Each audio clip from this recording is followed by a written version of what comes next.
Well, with us in the studio is Fernando Chiu-hung, Vice Chairman of the Labour Party. I should mention that we also invited representatives from pro-government parties, but they were unavailable. So, Fernando Chiu-hung, let me ask you, and this is an unusual question after a budget, why is it that the pro-democratic camp as a whole seems to have given this budget a better reception than previous ones? Steve, I think he is the only higher-up official so far has come out to address the deep confrontation in Hong Kong and the Hong Kong incident in a little bit of positive light, in that he understands that there is a deep confrontation and that it is a result of the umbrella movement and to a certain extent, the failure of the governance.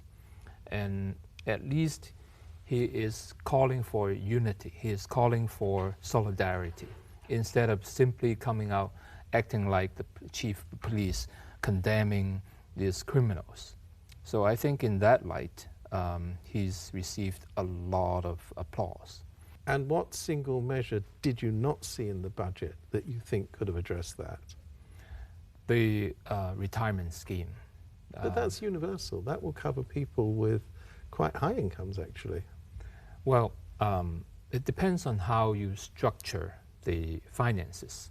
In most other developed countries, they use social insurance scheme, which means that everybody, including the well-to-do people, have to contribute to the pool of money.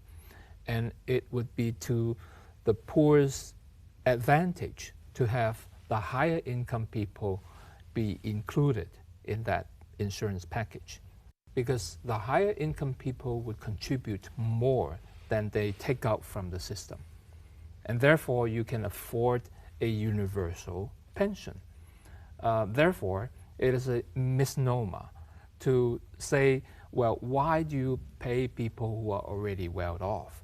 Don't forget, they contributed much more than the low-income people while they are in the working, in production. And therefore, as a result, we have a sustainable, financially sustainable system. But do you also recognize that the economy is going to slow down? Government revenues inevitably will decline.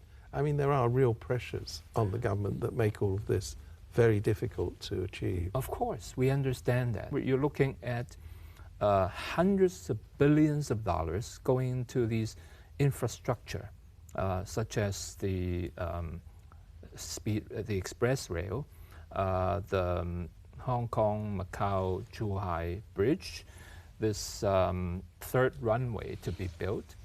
And all that amounts to hundreds of billions of dollars. And yet, we are not willing to spend 1 or 2 billions on building more residential care services for the elderly and the disabled people.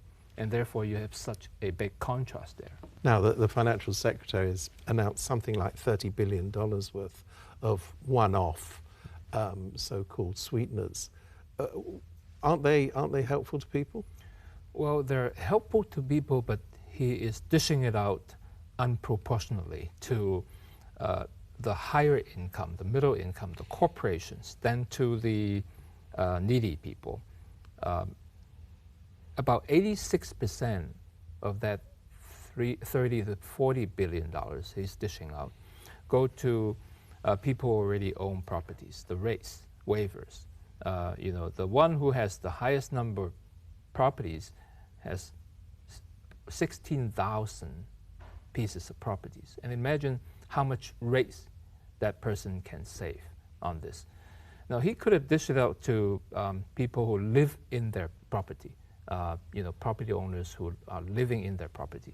The profits tax, of course, and the salary tax as well, addresses to the needs of the higher income people.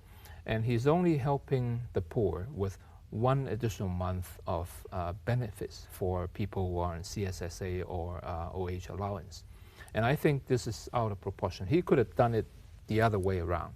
He could have helped the needy in, you know, about 3 to 1. $3 go to the needy, $1 go to the middle income. Well, Fernando Chiu-hung, thank you very much indeed. And we'll be